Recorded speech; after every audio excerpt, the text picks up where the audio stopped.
అందుకే నేను చాలా జాగ్రత్త ఎప్పుడు కూడా నేను చెప్తాను, నీ నాలుకను నీ స్వాధీనంలో ఉంచుకో. ఎప్పుడు కూడా నీ తలంపులు నీ స్వాధీనంలో ఉంచుకో, నీ హృదయాన్ని నీ స్వాధీనంలో ఉంచుకో. దేవుని సేవ గురించి కానీ, దేవుని సేవకుడు గురించి కానీ, అభిషక్తుల గురించి కానీ ఎప్పుడైనా నీ నోరు జారిందా, వెనకటి రోజులు కాదు, ఇప్పుడైతే వెంటనే సాయంత్రానికే శిక్ష. సాయంత్రానికే శిక్ష.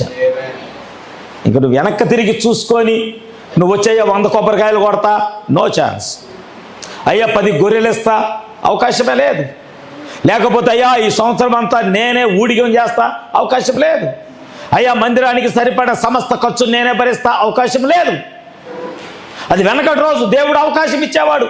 సంవత్సరం అంతా పాపం చేసిన తర్వాత సంవత్సరం చివరిన ఒక గొర్రెని తీసుకొస్తే వారి పాపాలు పోగొట్టడానికి ఒక అవకాశం ఇచ్చేవాడు. కానీ ఈరోజు అవకాశం లేదు. ఆమేన్, హల్లెలూయా. రైట్. ఇప్పుడు తలుపు